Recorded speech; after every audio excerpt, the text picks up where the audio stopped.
Good morning students. आज देख लेते हैं chapter 17 rent. So what is rent? Rent क्या चीज़ है? तो term rent is applied only for payment for the factor of production which are imperfectly elastic supply with land as the main example. ठीक है, रेंट ज़्यादातर जो है वो लैंड का हम इकोनॉमिक्स में देखते हैं।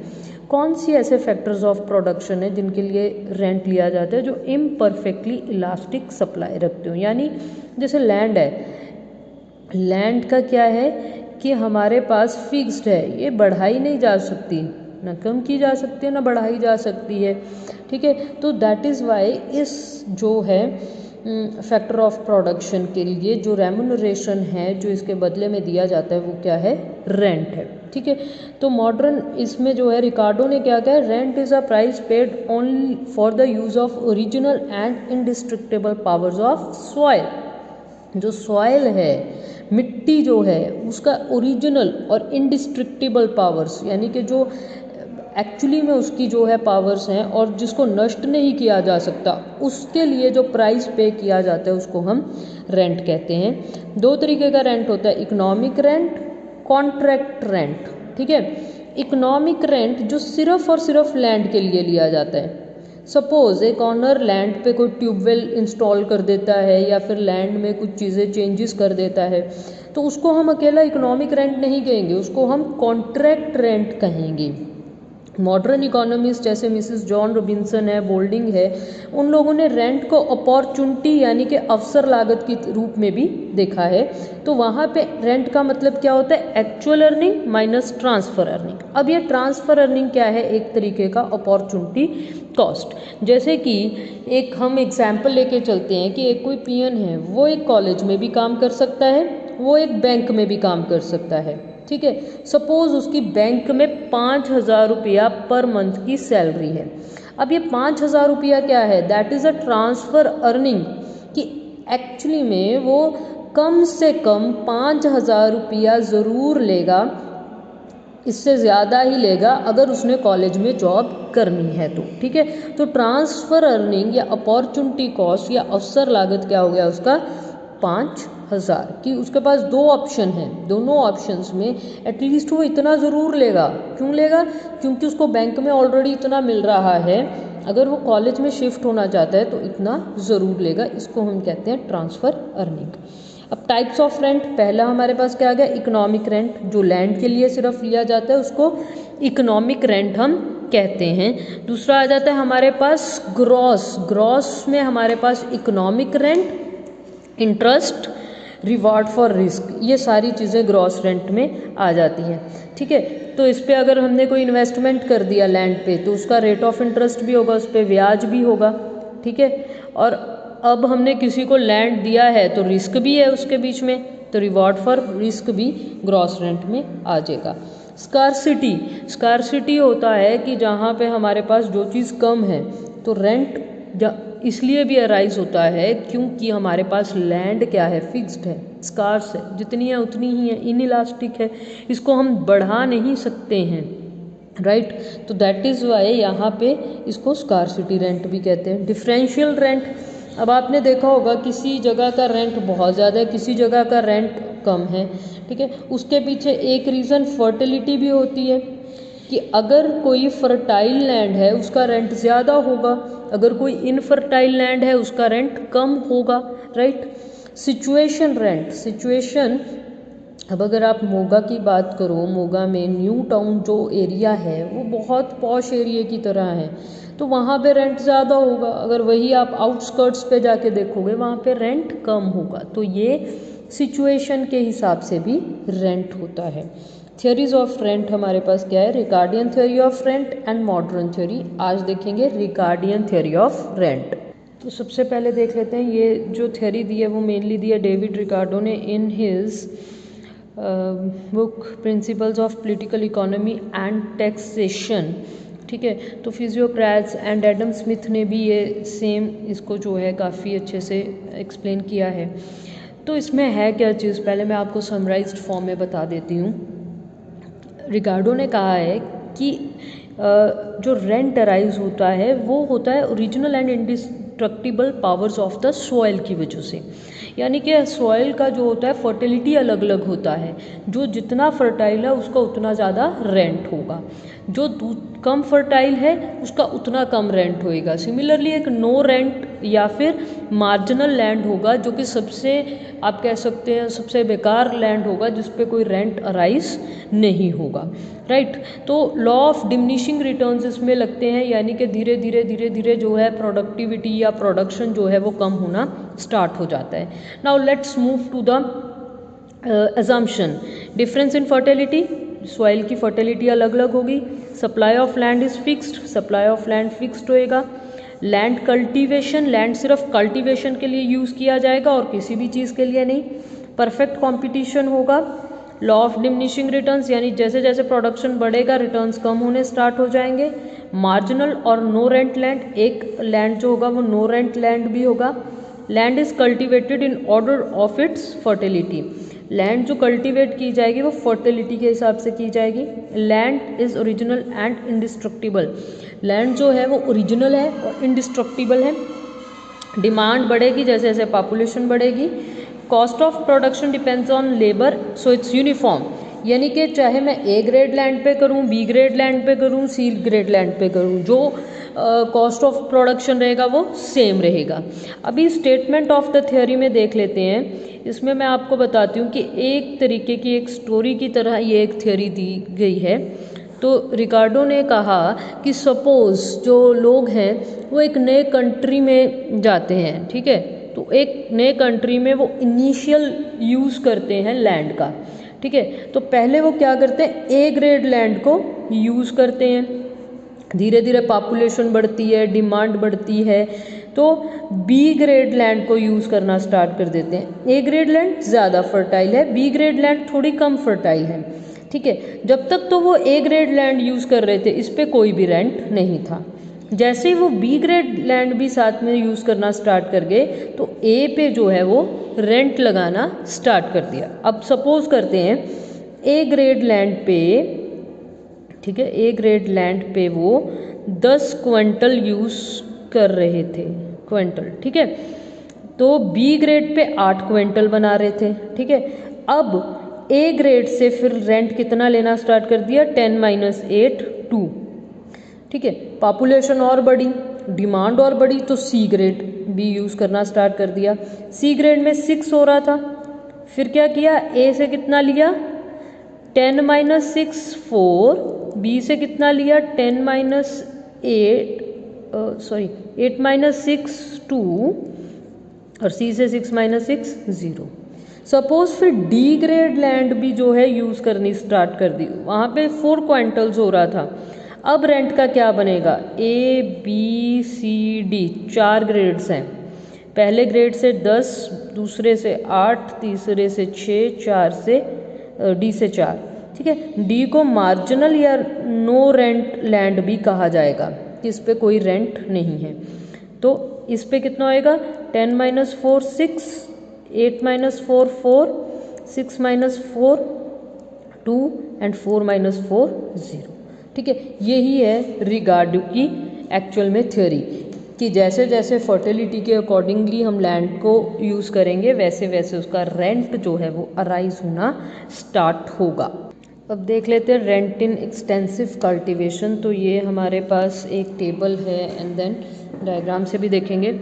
तो जैसे A B C D land है, आउटपुट 10 8 6 4, कॉस्ट सेम रहेगी 100 100 100, तो सरप्लस, रेंट को सरप्लस भी कहते हैं, ठीक है। तो 10 में से 4 गया 6, 4 2 और 0, ये नो रेंट लैंड या डी से ये लिया गया, तो उतना सरप्लस ही हमारे पास हो गया रेंट, ठीक है। तो अगर यहाँ देखेंगे वो एक्स एक्सिस पे लिया है ग्रेड्स और यहाँ पे लिया है हमने प्रोडक्शन। तो जैसे ये 10 in for A and 10 and then B 8, C 6 and D 4, ठीक है।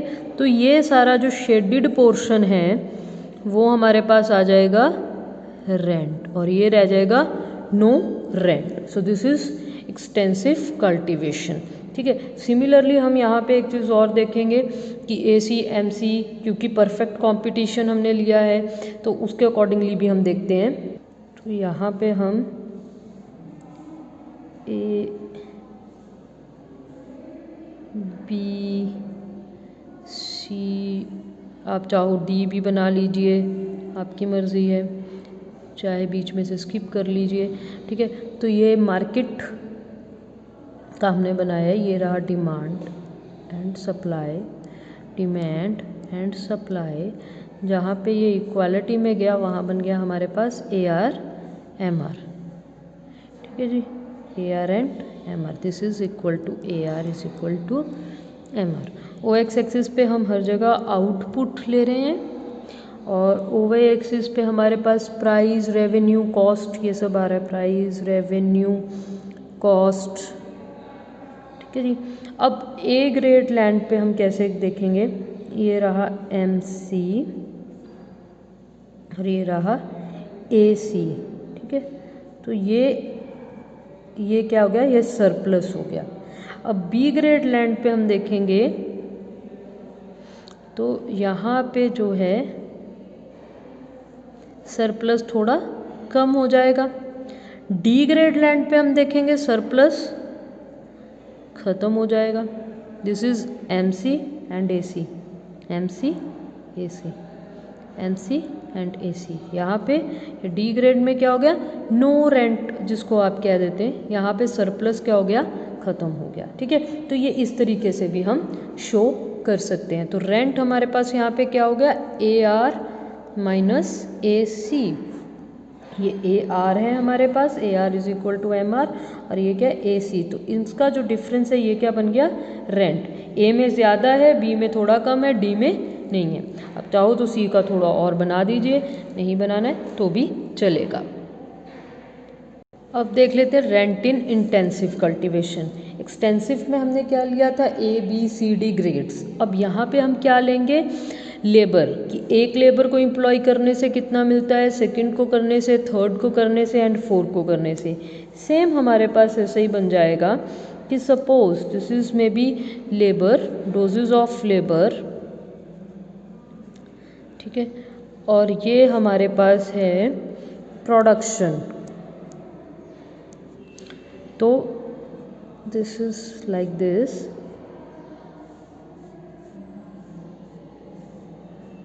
सपोज मैंने फर्स्ट लेबर को एम्प्लॉय किया, 8 क्विंटल बनाए, सेकंड को एम्प्लॉय किया तो 6, थर्ड को किया तो 4 और फोर्थ को किया तो 2। अब ये सारा का सारा जो है वो एक तरीके का रेंट है, this is known as rent.